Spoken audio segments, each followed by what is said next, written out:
60대 넘으신 분들, 이 경고는 그냥 넘기시면 안 돼요. 매일 고기 챙겨 드시고 계란도 드시는데도 허벅지가 가늘어지고 계단 앞에서 숨부터 고르게 된다면 이미 근육이 줄어드는 속도가 만드는 속도를 앞질렀을 수 있어요. 더 무서운 건 이 상태를 나이 탓으로만 넘기다가 낙상, 골절, 입원으로 이어지고 그 다음엔 혼자 외출하는 힘까지 잃는 분이 적지 않다는 점이에요. 대한노인의학회가 참여한 국내 자료를 보면 65세 이상 어르신들 가운데 단백질을 어느 정도 챙겨 드셔도 근육량은 계속 줄어드는 경우가 매우 흔하게 확인돼요. 한마디로 열심히 먹는데도 몸이 못 쓰고 있을 수 있다는 뜻이에요. 대학병원 연구진과 노인의학 자료에서 반복해서 나오는 말이 있어요. 60세 이후에는 단백질을 많이 먹는 것보다 먼저 그 단백질이 잘게 풀어져서 몸 안으로 들어갈 수 있느냐가 훨씬 중요하다는 거예요. 근데 많은 분들이 여기서 놓쳐요. 닭가슴살, 계란, 두부, 소고기 좋죠. 그치만 소화가 안 되면 근육의 재료가 아니라 장에 부담이 될 수 있어요. 여기서 끝이 아니에요. 오늘 말씀드릴 세 번째 음식은 많은 분들이 부엌에 늘 두고 계신데도 진짜 힘을 모르고 지나치는 경우가 많아요.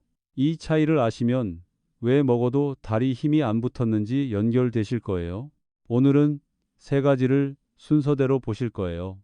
첫째, 왜 60세 이후에는 고기를 열심히 드셔도 근육이 빠지는지, 몸 안에서 무슨 일이 벌어지는지 아주 쉽게 말씀드릴게요.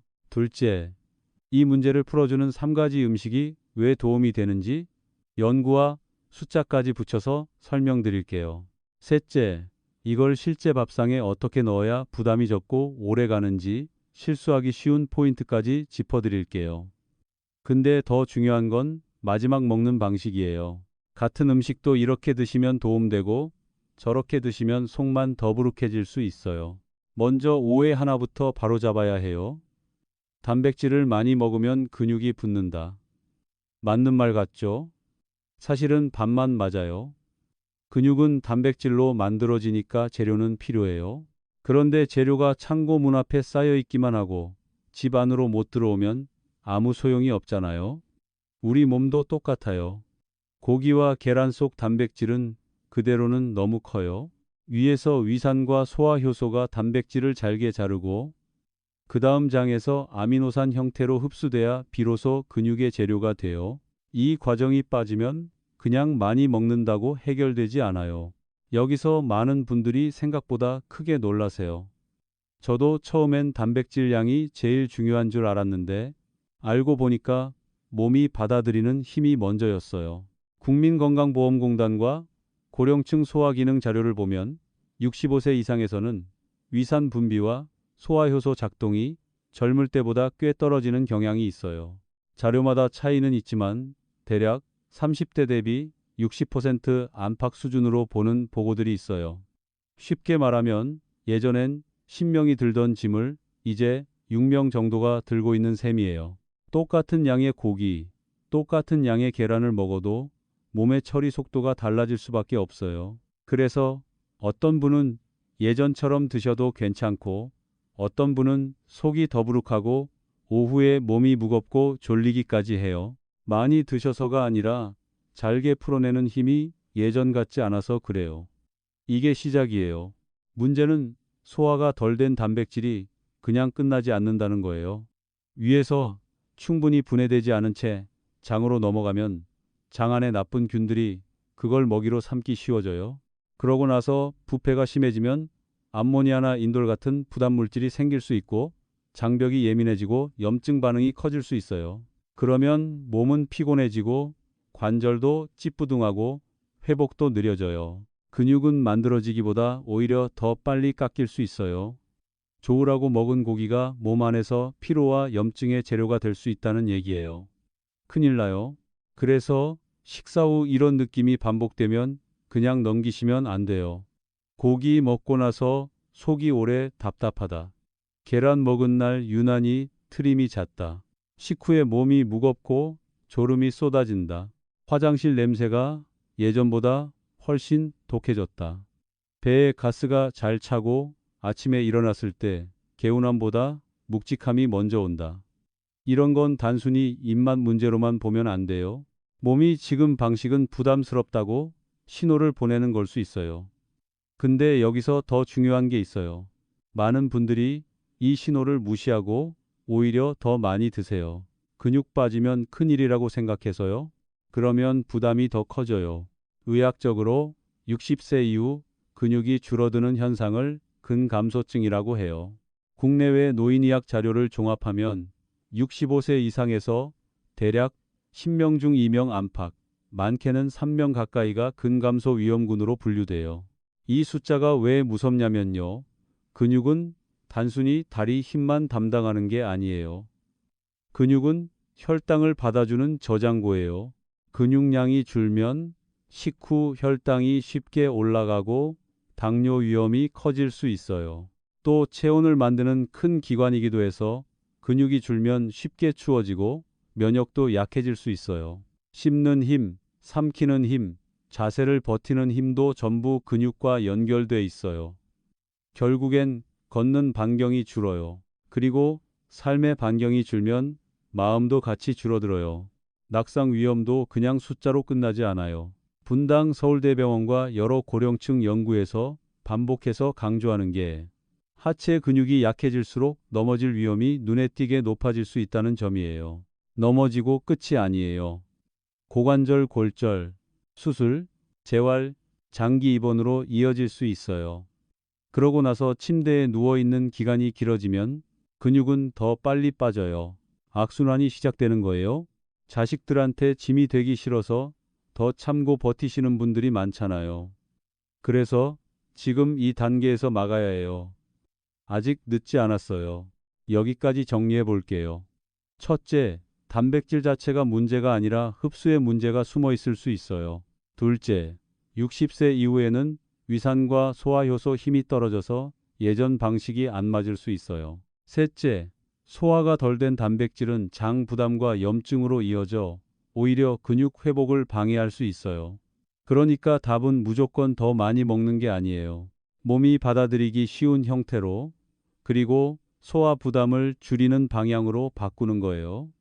이제부터 그 해답이 되는 3가지 음식을 말씀드릴게요. 근데 순서가 중요해요. 3가지, 세 번째가 가장 현실적이고 실제 체감이 빠른 분이 많아요. 첫 번째는 두부가루예요. 이름은 낯설게 느끼실 수 있지만 마트에서 어렵지 않게 보실 수 있어요. 두부를 얼리고 말린 뒤 곱게 만든 가루인데 한 봉지에 대략 2영원에서 3영원 정도예요. 비싸지 않죠? 근데 이 소박한 식품을 가볍게 보면 안 돼요. 두부가루 100개에는 단백질이 대략 50개 안팎 들어있어요. 닭가슴살이 같은 무게 기준으로 20개대 초반, 계란은 10개대 초반인 걸 생각하면 꽤 높은 편이에요. 그치만 제가 이걸 첫 번째로 놓은 이유는 단백질 양 하나 때문이 아니에요. 몸에 부담을 덜 주면서 장 환경까지 정리해주는 쪽에 장점이 있어서예요. 두부를 얼렸다 말리는 과정에서 단백질 일부가 일반 두부와는 조금 다른 성질을 보이는데 영양학에서는 이런 쪽을 저항성 단백질처럼 설명하기도 해요. 어렵게 들리실 수 있지만 뜻은 간단해요. 장 안에서 스펀지처럼 불필요한 지방이나 콜레스테롤 일부를 붙잡아 내보내는데 도움을 줄 수 있다는 거예요. 실제로 동결건조 두부 관련 연구에서는 혈중 나쁜 콜레스테롤 수치 개선 가능성이 보고된 바가 있어요.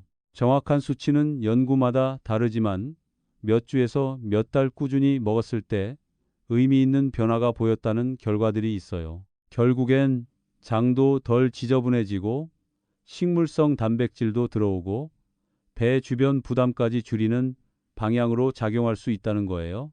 특히 60대 이후엔 근육은 줄고 배는 나오는 경우가 많아요. 이게 참 속상하죠. 몸무게는 그대로인데 바지 허벅지 부분만 헐렁해지고 배만 묵직해지는 분들이 많아요. 이럴 때 고기만 더 늘리면 속이 버거워지는 경우가 있어요. 반면 두부가루는 부드럽고 국물에 잘 풀리고 소화 부담이 상대적으로 적어요.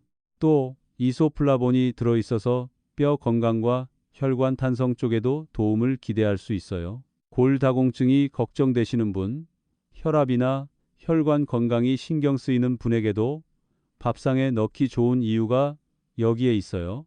은근히 강해요. 먹는 방법은 아주 단순해야 오래가요.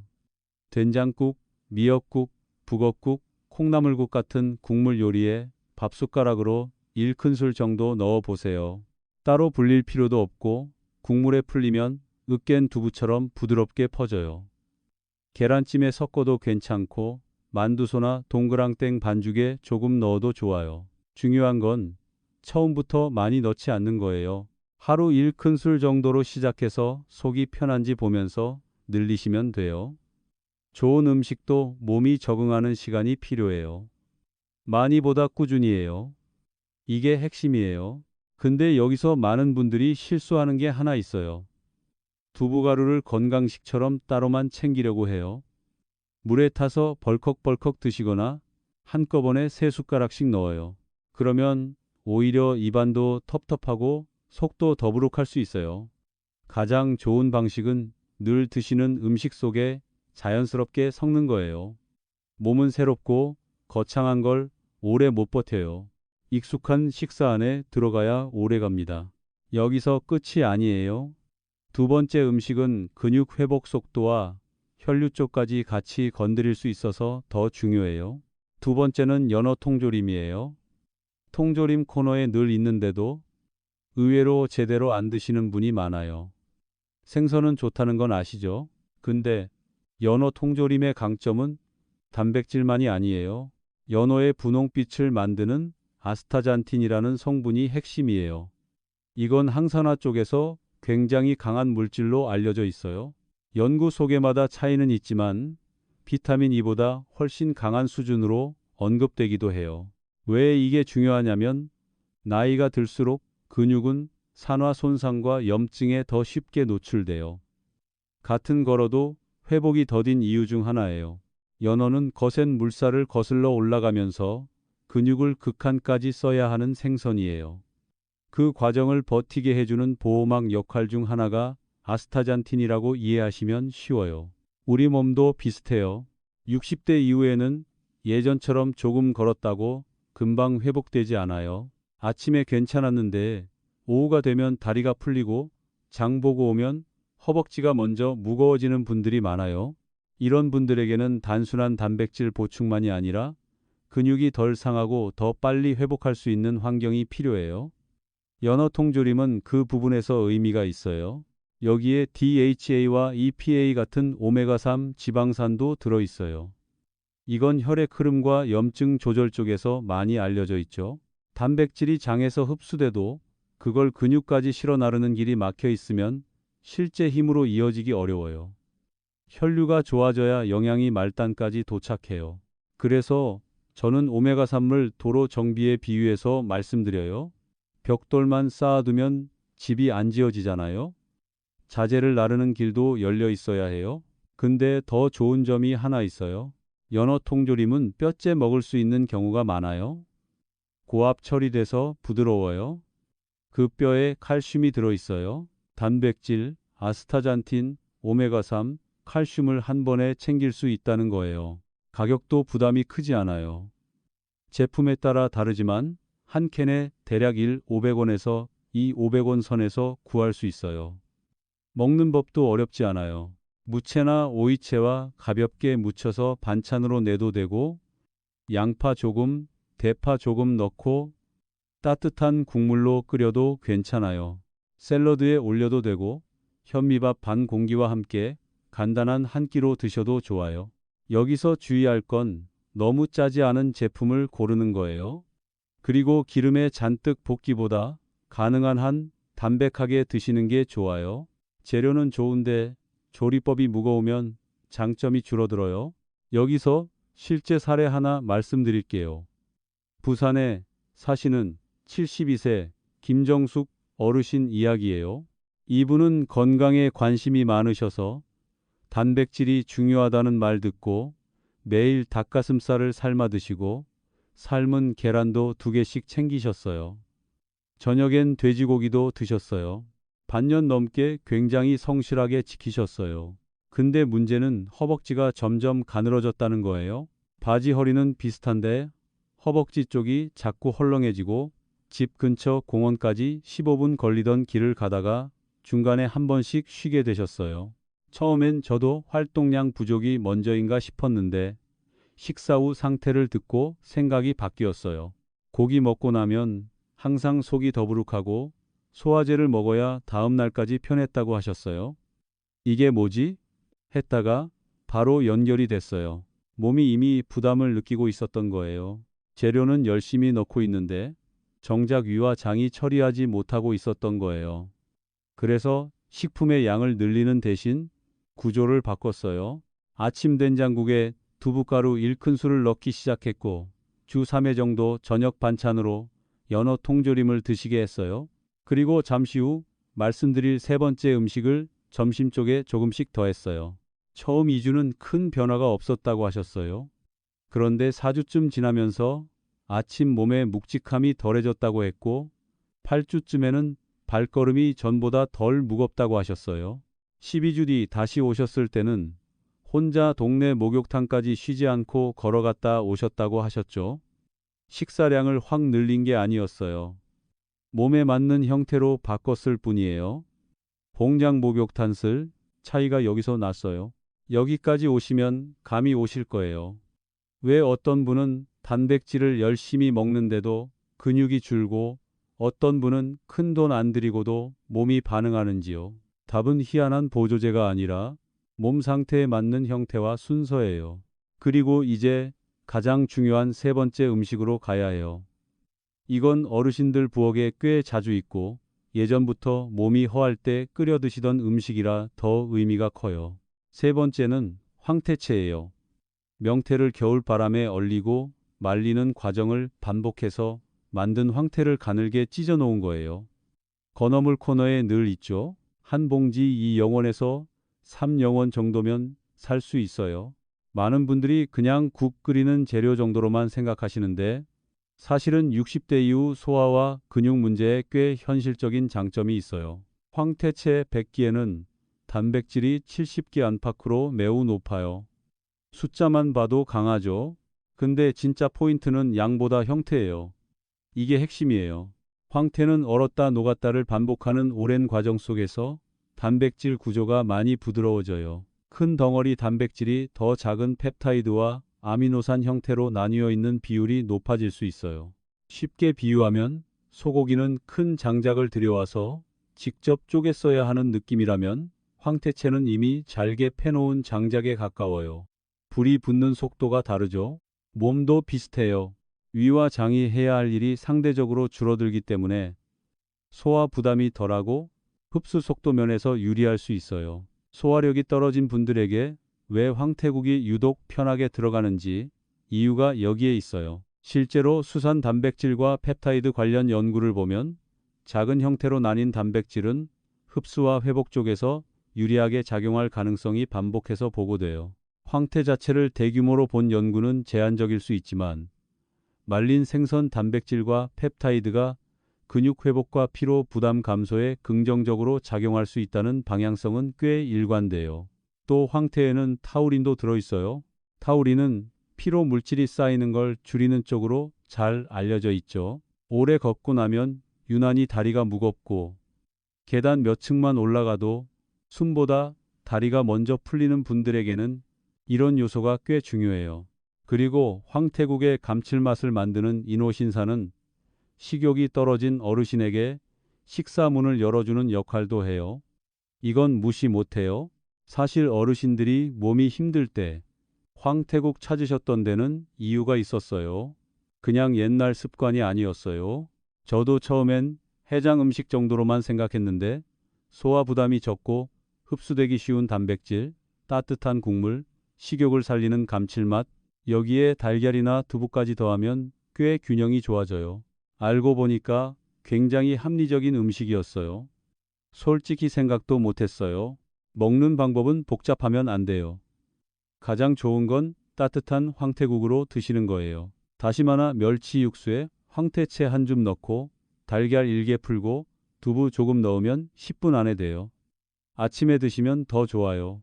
밤새 공복이 길어진 뒤에는 몸이 재료를 기다리는 상태인데 그때 소화가 쉬운 단백질이 들어오면 하루 컨디션이 달라질 수 있어요. 밥을 많이 드시지 못하는 분은 밥 반 공기만 곁들여도 되고요. 황태채를 살짝 구워서 반찬처럼 드셔도 괜찮아요. 다만 너무 짜게 양념하거나 기름에 세게 볶는 건 피하시는 게 좋아요. 본래 장점을 가릴 수 있어요. 여기서 가장 중요한 먹는 방식까지 연결해 드릴게요. 이 세 가지 음식은 각각 따로도 좋지만 같이 배치하면 더 힘을 내요. 아침엔 황태국이나 두부가루 들어간 국으로 소화 부담을 줄이면서 단백질 문을 열어주세요. 점심엔 평소 식사에 반찬 하나만 바꾸듯 연어 통조림이나 두부가루 반찬을 넣어주세요. 저녁엔 너무 많은 고기보다 소화가 편한 단백질로 조절해 보세요.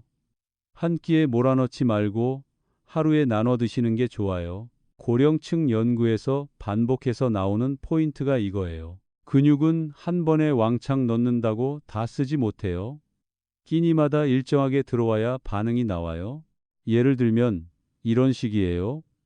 아침은 황태국 한 그릇에 달걀 반 개에서 1개, 밥은 반 공기에서 한 공기 사이. 점심은 평소 드시던 밥상에 연어 통조림 반 캔이나 두부가루 들어간 반찬 추가. 저녁은 무리해서 고기 한 접시 드시기보다 두부, 생선, 계란처럼 편한 단백질 중심으로 구성. 이렇게만 해도 몸이 받아들이는 느낌이 달라질 수 있어요. 숫자로 보자면 끼니마다 단백질을 20끼 안팎으로 나눠 가져가는 방식이 고령층에 더 잘 맞는다는 연구들이 많아요. 물론 개인차는 있지만 방향은 분명해요. 한 번에 몰아먹기보다 나눠 먹기예요. 주의하실 점도 있어요. 첫째, 속이 약한데 갑자기 양을 확 늘리면 안 돼요. 두부가루도 처음엔 1큰술, 황태채도 한 줌 정도, 연어 통조림도 반 캔 정도로 시작해 보세요. 둘째, 짠맛은 줄이셔야 해요. 통조림과 건어물은 제품에 따라 나트륨 차이가 커요. 가능하면 담백한 걸 고르시고 국도 너무 짜지 않게 하세요. 셋째, 고기 자체를 완전히 끊으라는 뜻은 아니에요. 소화가 되는 분은 드셔도 돼요. 그치만 예전처럼 무조건 많이가 정답은 아니라는 거예요. 넷째, 신장 기능이 좋지 않으신 분은 단백질 조절이 필요할 수 있으니 주치의와 상의하셔야 해요. 이건 꼭 기억하셔야 해요. 여기서 다시 한번 정리해 볼게요. 왜 60세 이후엔 먹어도 근육이 안 붙을까요? 몸 안에서 단백질을 풀어내는 힘이 약해지고 소화가 덜 된 단백질이 장 부담과 염증으로 이어지기 쉬워지기 때문이에요. 그럼 뭘 바꿔야 할까요? 많이보다 잘 흡수되는 형태로 한 번에 몰아서보다 끼니마다 나눠서 장이 편한 방식으로 바꿔야 해요. 그 해답으로 오늘 말씀드린 게 두부가루, 연어, 통조림, 황태채예요. 첫 번째는 장 환경과 식물성 단백질을 같이 챙기고 두 번째는 산화 손상과 혈류, 칼슘까지 같이 보완하고 세 번째는 소화 부담이 적은 빠른 재료 공급원이 돼요. 이 셋이 서로 역할이 달라요. 그래서 같이 의미가 있어요. 많은 분들이 몸이 예전 같지 않다고 느낄 때 먼저 비싼 보조제부터 찾으세요. 근데 꼭 그렇지 않아도 돼요. 마트에서 2영원, 3영원짜리 재료로도 방향을 제대로 잡으면 몸은 반응해요. 김정숙 어르신처럼 4주, 8주, 12주 사이에 아침 몸의 무게감이 달라지고 걷는 거리와 표정이 달라지는 분들이 실제로 있어요. 물론 하루아침에 근육이 붙진 않아요. 그치만 몸이 덜 무겁고 소화가 편하고 다리가 덜 후들거리는 변화는 생각보다 먼저 와요. 그게 시작이에요. 그리고 그 시작이 결국엔 넘어지지 않는 힘, 스스로 화장실 가는 힘, 혼자 외출하는 힘으로 이어져요. 나이 들어도 몸은 반응해요. 다만 예전 방식으로는 안 될 수 있어요. 지금 필요한 건 더 많이 먹는 게 아니라 몸이 지금 받아들일 수 있는 방식으로 바꾸는 거예요. 오늘부터 식탁을 그렇게 바꿔보세요. 이 영상이 도움되셨다면 끝까지 보신 분들만이라도 꼭 기억해 주세요. 60대 이후 근육은 많이 먹는 사람보다 잘 흡수하는 사람이 지켜냅니다.